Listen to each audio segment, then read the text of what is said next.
Conor Benn, talking about going back and fighting at 147. But one of the things he doesn't appear to want to talk about is fighting you. If that were a fight that were in the offing, would you take it? I know that you're after belts, but you also know that the business of boxing, I don't need you to tell this, is about also getting rewarded and recognised financially as well. If that fight were in the offing, would you take it? And why do you think he's not talking about you? Absolutely, I would take that fight in a heartbeat. Like you say about like a domestic fight like Worley and Dubois, like me and Conor Benn, like Conor Benn's arguably the biggest star in boxing in the UK, like apart from Tyson Fury. But like if me and him were to get it on, that's a huge fight. He mentioned about the rehydration. I don't think he wants to do that, so I think that's why my name wasn't mentioned. Do you think, in all good conscience, besides the economic value of Conor Benn, that he's done anything to merit a world title shot? It's boxing, like, you know, like obviously, like he had. You've done it the hard way. Yeah, right? I did the hard way. So you know what meriting a world title shot gets you. Mm-hmm. He's gone and fought Chris Eubank twice at a different weight class, got paid a lot of money. So in all honesty, given the direction that you've travelled in and the direction that he's travelled in and the noise that goes with him, and you being a world title holder, do you think Conor Benn merits a world title shot? Look, Conor Benn works hard, so for me to say like he doesn't deserve like a world title, like he worked hard. I don't know if he should be made mandatory straight away, like next, because he hasn't fought at 147 in 3 years, I think. So I think they get a world title straight off the bat without having at least one fight back at welter. Maybe that shouldn't be right. But I wouldn't put him out of the world title contention clause. I think he currently stands at WBC mandatory contender, correct. Like you say, off the back of a 3-year absence from the 147. That's a WBC for you, isn't it? Yeah. They install people where they feel like it, That's a whole different conversation, yeah. Interestingly, we had Josh Kelly on the show last week talking about Conor Benn, and not to paraphrase him, it was easy money, but let's listen to Josh himself, see what he said. We've been going back and forth for years, so it's a natural fight to make, especially him coming down to 147 and whatever else he's trying to make that. I don't personally not sure if he'll make it or not, but with both big names in the UK, that would fill a stadium out in a second. The stadium light will be filled out in a second, but give him his due. He's come on the last few years and different things. He beat the shell of a man in Eubank in the last fight. I think personally it might be a bit unfair on him, tossing him in there with me at this moment in time, because I'm not sure if he's ever competed at like world level at the very top echelon in people with the prime. Do you know what I mean? So, I mean, for me, it's an easy money fight. That's a take-over fight before I fight for someone else. If he ever gets the cojones to come in and jump in, but we'll soon see. I don't know. I know you want to be diplomatic, Lewis, but it's my job to not let you necessarily be so. Do you agree with Josh that he's not at your level in terms of world title levels, yours or Josh Kelly specifically talking about himself? Well, I think he could definitely beat Barrios, the champion now. That makes him at world level then, doesn't it? Do you know what I'm saying? Yeah, like I think he could beat Rowley as well. I think he's a lot of power and stuff. But as you say, it's hard to sort of judge because he hasn't been at 147 for so many years now. So until he's in there with someone fresh and without the rehydration clause and such. So it's not easy money. You don't concur with Josh Kelly. Kelly's given him no credence whatsoever. Not at that level. Easy money. You're suggesting that Conor can beat two current world champions in your weight division. I think he could, yeah. I've always thought he could beat Barrios at 147 if he can get back to 147. I don't think Conor Benn's an easy fight for anybody just because of his style. No. You know, in the 147 or 154 division, sure, I think he's earned the right to say that he's world class for sure, because you look at the champions and you're talking about fighters there, even if you're talking about Josh Kelly, yourself or whatever, you go, that's a dangerous fight because of the way the kid fights. He fights with his heart on his sleeve. For me, he'll go out there and knock out or get knocked out. For me, the kid's up there being mentioned in these names because he's beat Chris Eubank, and Chris Eubank was up at that level. At one point in his career, Chris Eubank was world level. He was beating former world champions and he belonged up there at that level.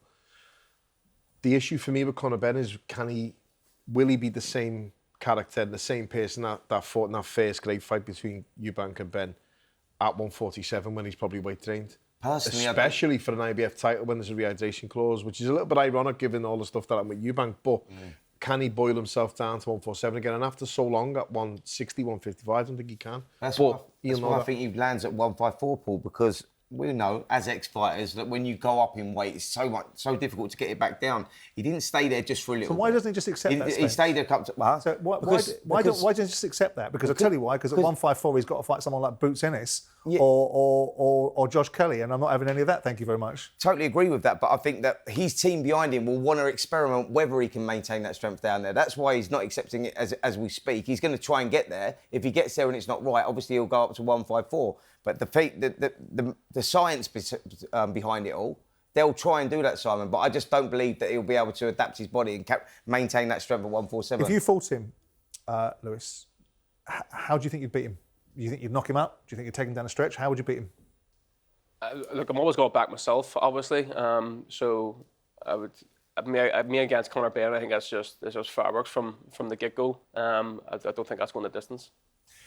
Do you, Spence, think that there's a likelihood? I mean, obviously we see Conor jumping in the ring with Shakur Stevenson, who asked him into the ring. So let's get it right about people criticising Conor for being in that space. I criticise him for being in a ring with legends like Beterbiev and Triple G. I don't think you're in that company, but I understand if he's got the boldness to be there, let him be there, I guess.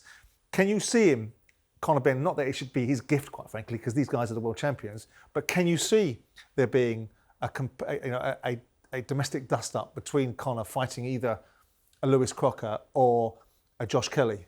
Depends whether he's chasing the money or whether he's chasing glory, because if he wants glory, then he's got to go and fight Lewis Crocker, and he's got to go and fight Josh Kelly, because there's still going to be a substantial amount of money on the table. You can fill stadiums wherever it may be. Or does he want to go for the bigger guys, where you go Shakur Stevenson, you're looking at those guys, even Teofimo Lopez, who lost to Stevenson, you look at those and you go, if Conor's going down that avenue, what's he chasing there? Is he trying to build his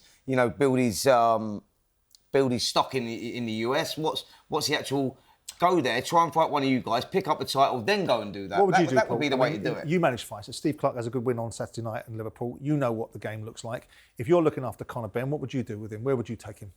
I'd want him to go to 147 for the big fights, really, which are a lot easier to make. I wouldn't want him to be at 154 going near Josh Kelly.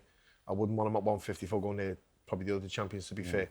But can he do 147? That's the issue. So I'd have to have that good conversation with him. I'd have to speak to the team around him, whatever nutritionist or doctors or whatever he's got around him that says he's going to make that weight safely and carefully first. It's a long time to not be at that weight. You know yourself, if Lewis was probably to step up and go up a weight and spend a couple of years at it, or 3 years at it at least, then getting back down is going to probably hurt you a little bit. He's not a teenager anymore, so to speak. But the best opportunity at 147 is just whether he can make the weight. I think that's the issue, and that's the deal.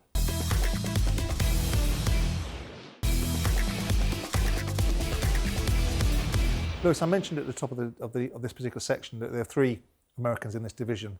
You've obviously got Mario Barrios fighting Ryan Garcia this weekend. You've got Devin Haney, who put on a fabulous performance, I thought, against Brian Norman Jr.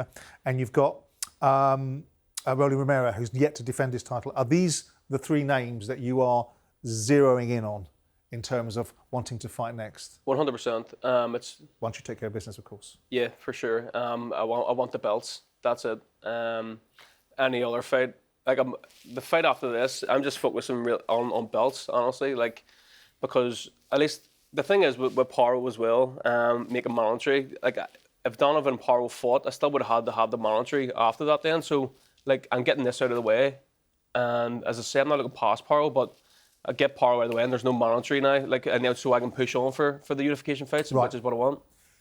Let's go straight into that then with Liam Paro, because this is a very difficult fight. This is a guy that at the previous weight class beat Subriel Mateus, has fought at a high level, comes into this division, has a couple of good, decent victories. I mean, you've not taken an easy decision. This is not an easy fight for you, is it? No, but I think at this stage, there is no easy fights as such. But I'm the welterweight champion. He was the light welterweight champion as well.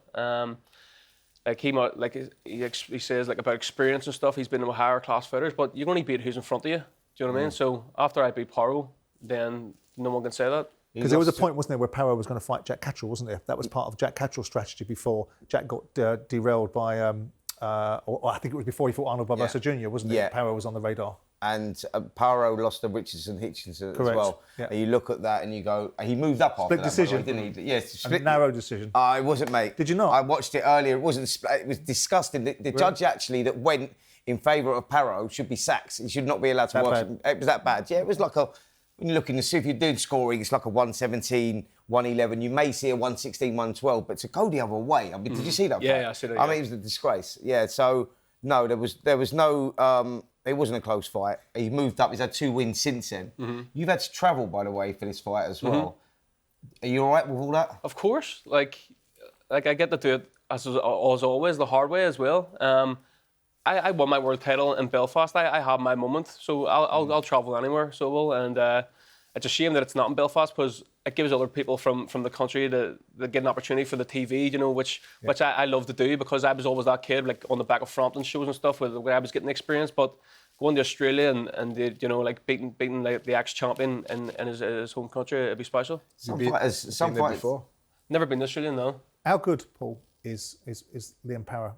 And how much of a test does he put up? He's good in his test, as he's just said. You know, he's coming up though. So Lewis is a big lad.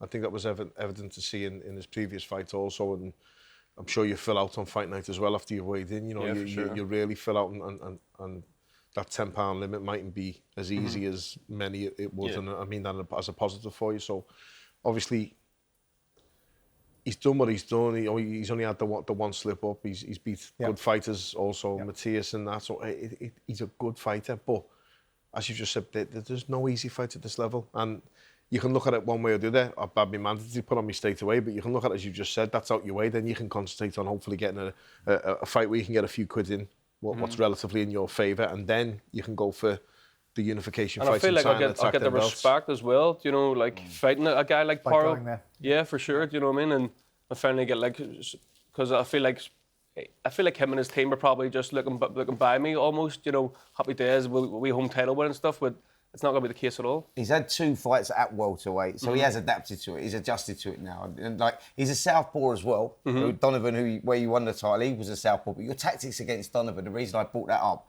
was spot on because Paro is one of those fighters that likes to come forward. He's quite aggressive as well. You were sitting back, and now the normal shot to Paro against a southpaw would be straight right hand, but you was check hooking with that left hook, which nailed him in the 3rd Donovan and the 8th.